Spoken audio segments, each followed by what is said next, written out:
say a group of students were told to crawl under a train to get home and that the adults involved should have known better. The I-Team's Valerie Bell is talking with families, the school system, and rail safety experts about how this happened and what's being done to keep your kids safe.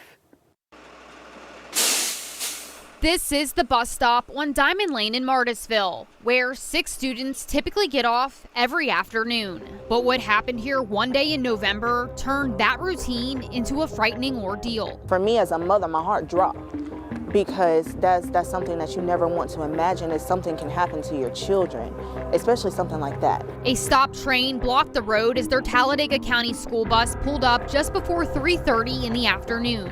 What happened next left parents stunned. I just see kids' head popping up from under the train. I'm like, I know these kids ain't coming up from under here. The bus was carrying students from both Winterboro High School and Sycamore Elementary. Where the train stopped across the tracks, the bus stopped too and let the children out.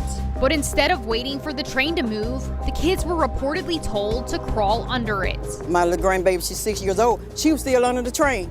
She was trying to get a book bag. I was hollering and I was screaming, please get my baby off from under the train, because I didn't want nothing to happen to her.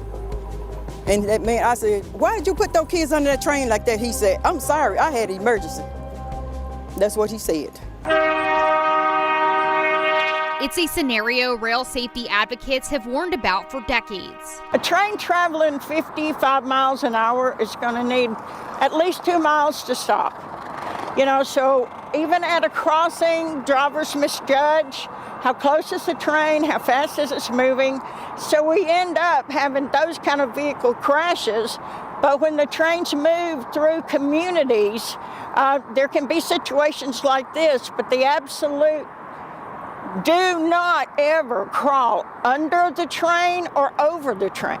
Parents claim it was a railway employee working for Sylacauga-based Eastern Alabama Railway who told the kids to cross under. We continued pressing for answers. A spokesperson for EARY tells us as soon as it learned of the incident, it acted swiftly to investigate the situation and remove the employee from service, saying, quote, "We do not condone such behavior from an Eastern Alabama Railway employee as it directly conflicts with our core value of safety and our stringent procedures designed to keep our employees and community members safe."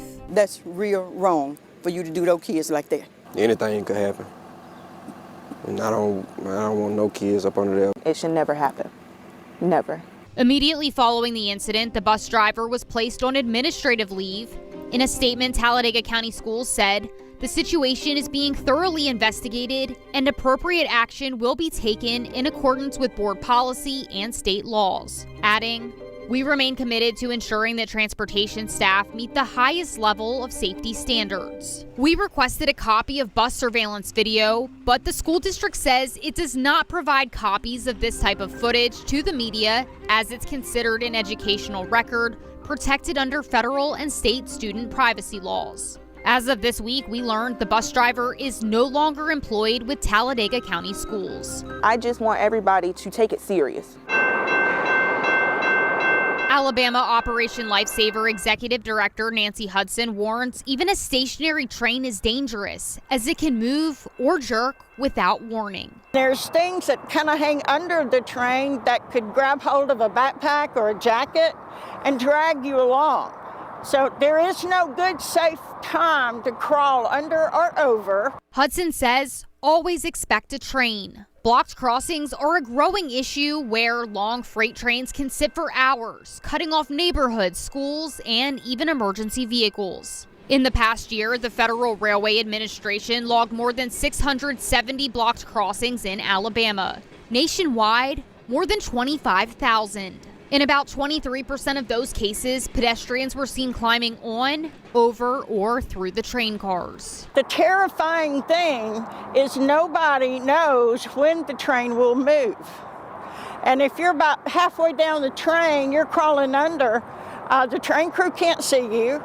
They're down the track. They can't see. They don't know you're there. Meanwhile, back at the bus stop on Diamond Lane, parents and grandparents are still fighting for accountability.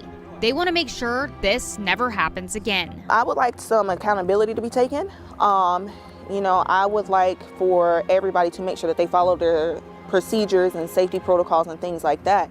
Because if everything would have been followed, we wouldn't be in this situation in the first place. I want them to pay for what they did because that is not fair. You don't do that to nobody's kids. Those kids are traumatized, and so am I. In Talladega County, Valerie Bell, ABC 3340 I-Team.